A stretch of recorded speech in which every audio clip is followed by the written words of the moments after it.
Par une après-midi d'or, alanguie au bord du fleuve, Alice s'ennuyait à périr lorsque surgit l'extraordinaire, un lapin vêtu d'une redingote impeccable qui consultait fiévreusement une montre à gousset en gémissant « Je suis en retard, terriblement en retard ». Cette vision si insolite embrasa sa curiosité. Sans réfléchir, elle se précipita à sa suite dans le terrier obscur. Ce fut une chute interminable, comme glissant dans un rêve. Elle eut tout le loisir d'observer les étagères alignées sur les parois, de s'émerveiller devant des potions et des livres, aux titres énigmatiques, et de se demander si elle allait traverser la terre pour ressortir de l'autre côté. Lorsqu'elle atterrit enfin sur un doux lit de feuilles mortes, elle se trouva dans un long couloir faiblement éclairé par des lampes suspendues. Le lapin blanc filait toujours, répétant ses lamentations. Alice le poursuivit et découvrit une petite table de verre sur laquelle reposait une clé d'or. Cette clé ouvrait une minuscule porte dissimulée derrière un rideau, dévoilant le plus enchanteur des jardins qu'elle ait jamais vu. Mais l'ouverture était bien trop étroite pour elle. À peine pouvait-elle y passer le bras. La frustration mordit son cœur alors que son désir d'accéder à ce paradis verdoyant devenu obsession. C'est alors qu'elle remarqua sur la table une bouteille élégante étiquetée « Buvez-moi ». Contre toute prudence, mais poussée par une soif d'aventure, elle la vida. Un effet immédiat et vertigineux la saisit. Le plafond sembla s'éloigner à une vitesse prodigieuse, tandis que le sol se rapprochait de son visage. Elle rétrécissait. Ravie, elle courut vers la porte, mais un nouvel obstacle surgit. La clé d'or, qu'elle avait laissée sur la table, était maintenant perchée à une hauteur inaccessible, comme au sommet d'une montagne. Le désespoir l'envahit, et des larmes amères coulèrent de ses yeux. Son regard tomba alors sur un petit coffret qu'elle n'avait pas remarqué auparavant. À l'intérieur, un gâteau portait l'inscription « Mangez-moi ». Espérant rectifier son sort, elle en croqua un morceau. Un phénomène inverse se produisit. Elle se mit à grandir à une vitesse alarmante. Sa tête heurta le plafond, ses bras et ses jambes s'allongèrent démesurément jusqu'à ce qu'elle remplisse presque la pièce entière. Prisonnière de son propre corps devenu gigantesque, elle se remit à pleurer, ses larmes formant à ses pieds une mare de plus en plus grande. Ainsi commença ce cycle infernal, boire et manger, grandir et rapetisser, dans une danse absurde et frustrante.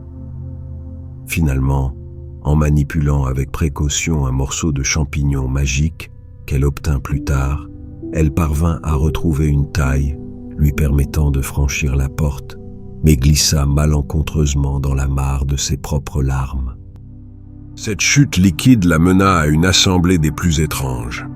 Elle nagea aux côtés d'une souris mélancolique, d'un canard pragmatique et d'autres créatures tout aussi singulières.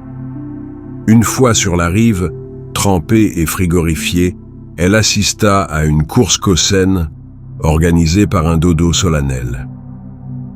Il s'agissait d'une course sans règles, sans début ni fin clair, où chacun courait dans tous les sens jusqu'à ce que le dodo déclare soudainement tout le monde sec et distribue des récompenses sans logique apparente.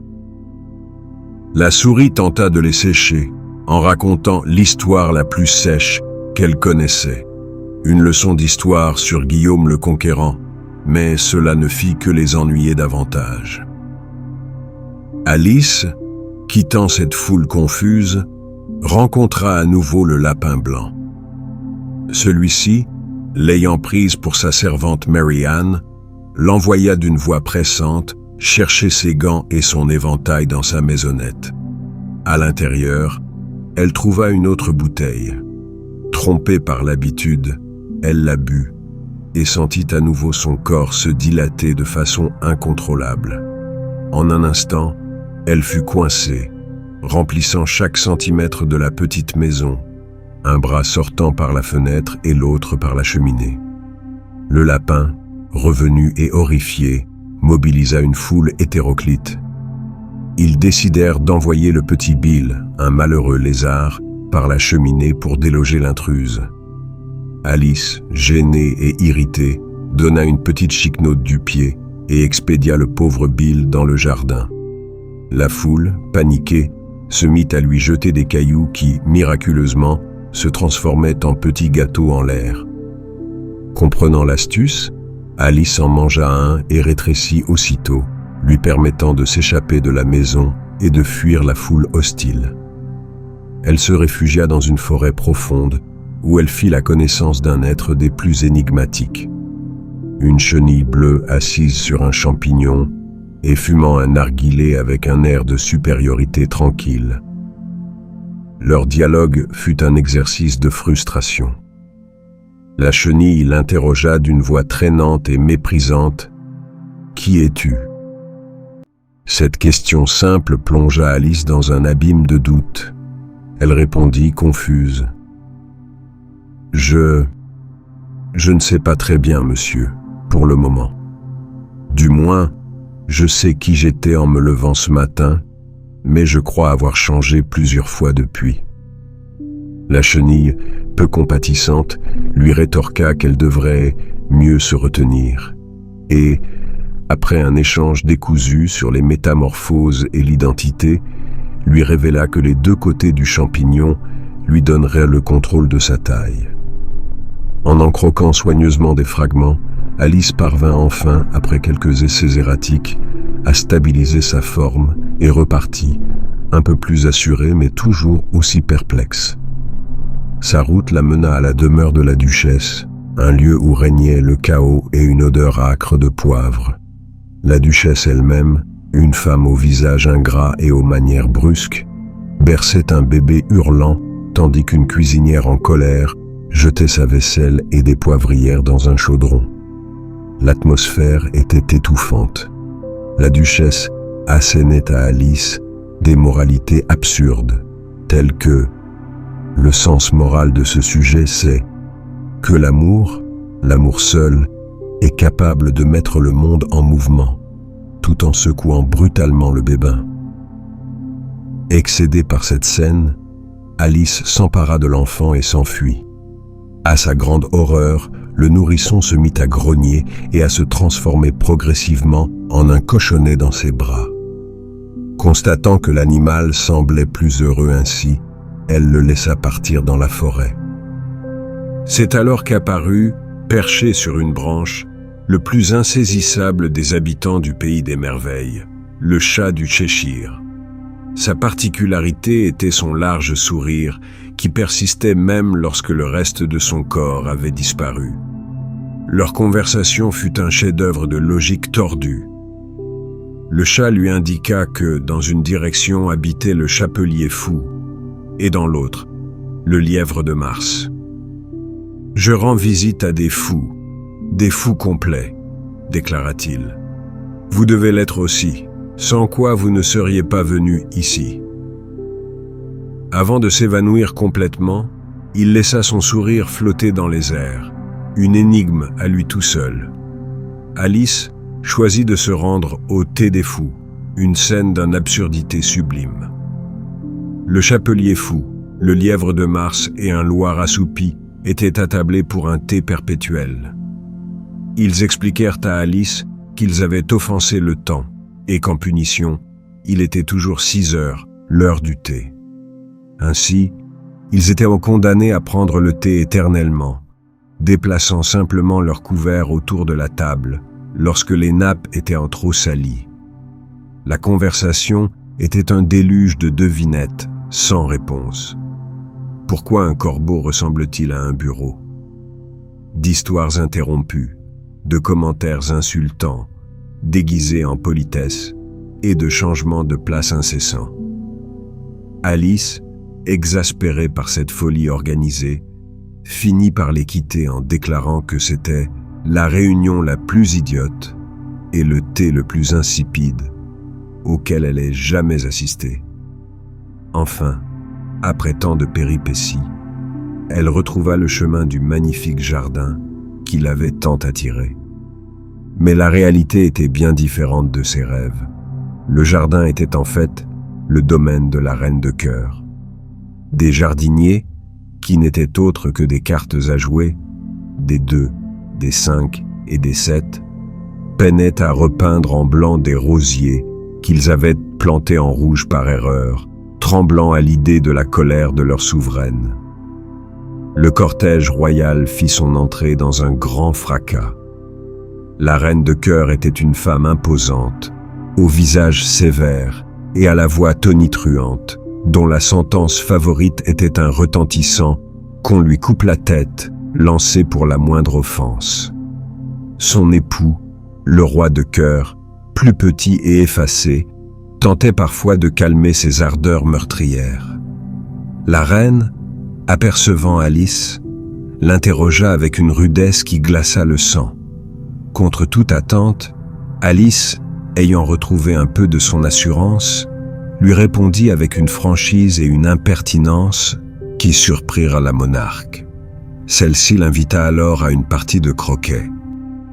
Ce jeu fut le paroxysme du chaos. Les maillets étaient des flamants roses vivants et récalcitrants que les joueurs devaient tenir par les pattes. Les balles étaient des hérissons qui se déroulaient et se mettaient à 4 pattes pour s'enfuir. Les arceaux étaient des soldats, des cartes à jouer, qui se déplaçaient constamment. Pour couronner le tout, la reine parcourait le terrain en hurlant « Qu'on lui coupe la tête !» à tout joueur qui la contrariait, si bien que bientôt, très peu de participants restaient pour continuer la partie. C'est dans ce tumulte que le Tcha du Cheshire réapparut, semant le trouble avec son sourire flottant qui insulta la reine. La question de savoir comment décapiter une tête sans corps plongea la cour dans une confusion juridique et logistique des plus comiques. L'apogée des aventures d'Alice fut le procès du valet de cœur, accusé d'avoir volé les tartes de la reine. Alice fut convoquée comme témoin. Le tribunal était présidé par le roi, avec la reine à ses côtés, réclamant sans cesse un verdict et une exécution. Le jury, composé de diverses bêtes, notait ses impressions de façon totalement illogique. Les témoins furent plus absurdes les uns que les autres. Le chapelier Mad, convoqué, donna un témoignage incohérent avant de s'enfuir. La cuisinière de la duchesse provoqua un incident en parlant de poivre, faisant éternuer toute l'assemblée. Enfin, ce fut au tour d'Alice de témoigner. C'est à ce moment-là qu'elle sentit à nouveau un changement. Elle recommençait à grandir, reprenant progressivement sa taille normale. Lorsque le roi, sur un prétexte futile, déclara le valet coupable et que la reine hurla son éternel « Qu'on lui coupe la tête », Alice avait retrouvé toute sa stature et, avec elle, toute sa confiance et sa raison. Elle se dressa de toute sa hauteur et s'écria avec une force nouvelle « Qui se soucie de vous? Vous n'êtes que des cartes à jouer !» À ces mots, le sortilège se brisa. Tout le cortège royal, le tribunal entier, se levèrent dans les airs et retombèrent sur elle dans un tourbillon furieux de cartes à jouer. Elle tenta de les repousser en criant, luttant contre cette tempête de papier, et se réveilla. Elle était étendue sur la berge, la tête sur les genoux de sa sœur, qui chassait doucement de son visage quelques feuilles mortes tombées d'un arbre. Le vent murmurait dans les roseaux. Le pays des merveilles n'était qu'un rêve. Elle raconta son aventure étrange à sa sœur, puis s'en alla, légère, pour le goûter, redevenant une petite fille insouciante. Sa sœur, quant à elle, resta un moment à rêver au rêve d'Alice, imaginant la petite fille devenant une femme et gardant toujours, au fond de son cœur, la curiosité, la pureté et la merveilleuse folie de son enfance.